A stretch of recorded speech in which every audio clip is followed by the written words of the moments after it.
Inbreeding increases the risk of problems with health and reproduction. Why? Because alleles that have a negative effect on health status tend to inherit recessively, so 2 copies are required to come to expression. Why is that related to inbreeding?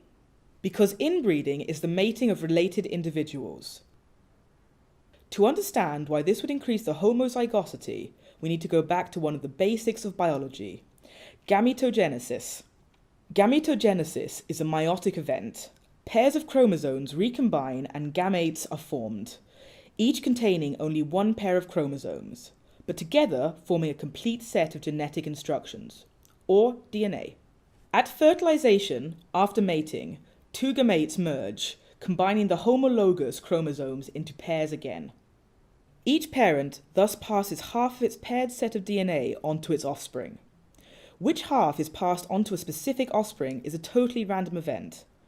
If we consider a single locus as example, 2 offspring may receive the same copy of an allele, but they may also receive the other copy. Those offspring, in turn, also pass half of their genome onto each of their offspring, and those again to their offspring, and so on. Each generation, either one of the 2 parental alleles are passed on to the individual offspring. Alleles that are passed on may originate from the father, but may also originate from the mother of the parent, so you can trace the inheritance of a certain allele from generation to generation. Animals that are related have an ancestor in common. This common ancestor passed its set of DNA onto its offspring. 2 of those offspring pass their DNA onto their offspring, and again to their offspring. They are forming 2 generational pathways to our 2 related individuals. If we trace the allele down from the common ancestor to our 2 related animals, the probability that these 2 animals will have received the same allele originating from their common ancestor is decreasing with the increasing number of generations. So, with increasing number of generations, our 2 related individuals, on average, share less and less of their DNA originating from this common ancestor. In other words, the 2 animals are less related with increasing number of generations to the common ancestor. And, because inbreeding is a result of mating between related individuals, the level of inbreeding of the offspring is reducing with reducing relatedness between its parents. Let's consider the pedigree of this animal. What information does that pedigree provide you? You can identify if this animal is inbred. By definition, the level of inbreeding of an animal is 0.5 times the level of relatedness between its parents. So, this animal is inbred if its parents are related. The more related the parents are, the more inbred is the offspring. You can determine the level of relatedness by considering the number of generations from the common ancestor to each of the parents. Each generation, half the set of DNA is passed on to an offspring. The level of relatedness, or additive genetic relationship, between a parent and its offspring, thus is 0.5. The additive genetic relationship is a measure of the level of relatedness between 2 animals.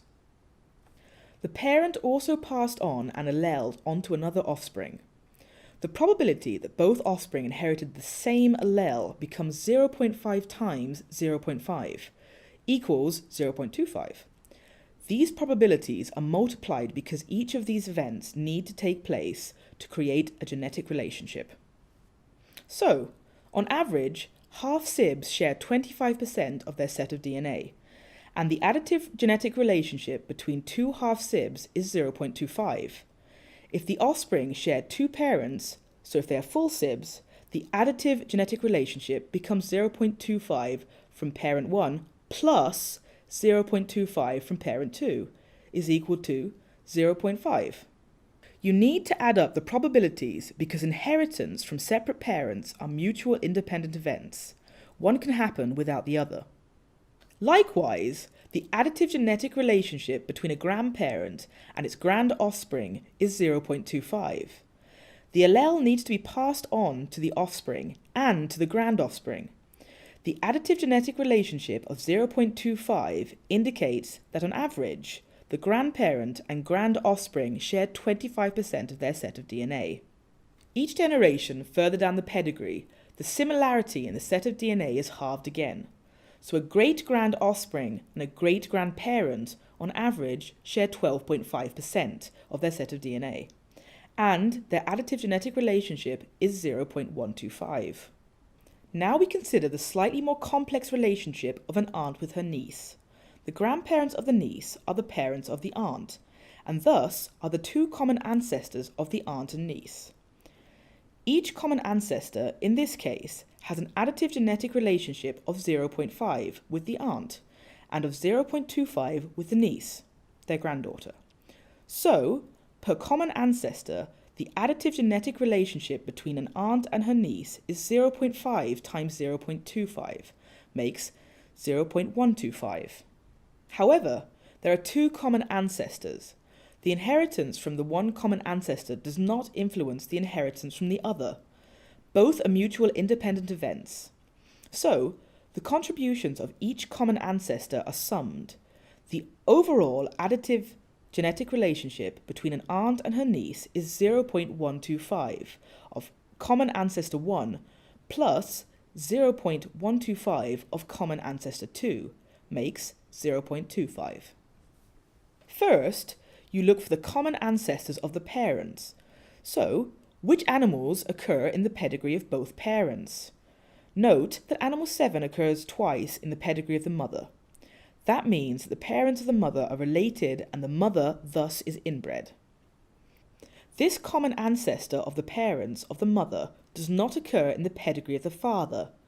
Therefore, it has no effect on the relatedness between the parents, and thus not on the inbreeding level of our animal.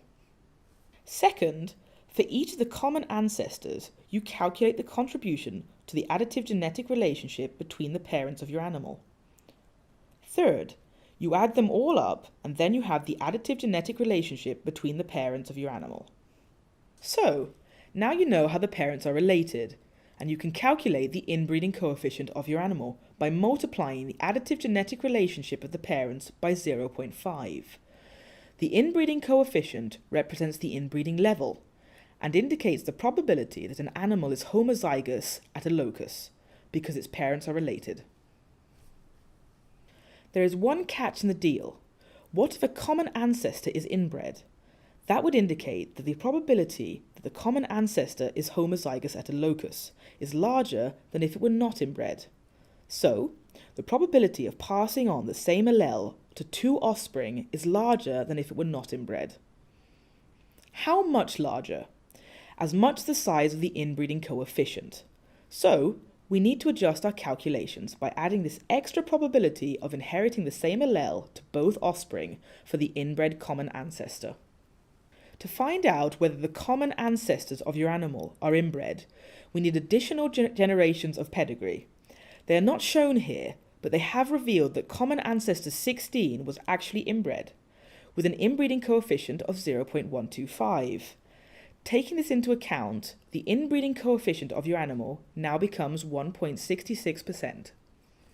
This means that for any locus, the probability that your animal is homozygous has increased from 1.56% to 1.66%, because of the fact that the common ancestor was already inbred. Thus, having an inbred common ancestor increases the chance on homozygosity. Is that a problem? Not necessarily, because animals are just as likely to become homozygous for positive alleles as they are for negative alleles. So, inbreeding can result in a positive effect. However, alleles with negative effect often are inherited recessively. This means that two alleles are required to come to expression. Negative effects, therefore, only come to expression when the animal is homozygous. The risk to become homozygous is increased with increased level of inbreeding. The size of the negative effect of inbreeding is very hard to predict because we don't know the effect of most individual alleles, and we cannot predict which loci will become homozygous for which alleles. So, all we can do is provide an indication of a risk increase in problems related to health and reproduction. Because the alleles can also have a positive effect, the actual size of the inbreeding coefficient does not give any information on the size of the problems that animal has. It may, by chance, be healthy and happy. However, Producing a highly inbred individual does provide an indication of the risk that that animal will have health and/or reproductive problems. Therefore, when deciding on a mating between two animals, it is essential to know the relatedness between the animals, as it will be directly related to the potential consequences for the offspring. Obviously, this universal theory on additive genetic relationships and inbreeding is applicable to animals of any breeds or species.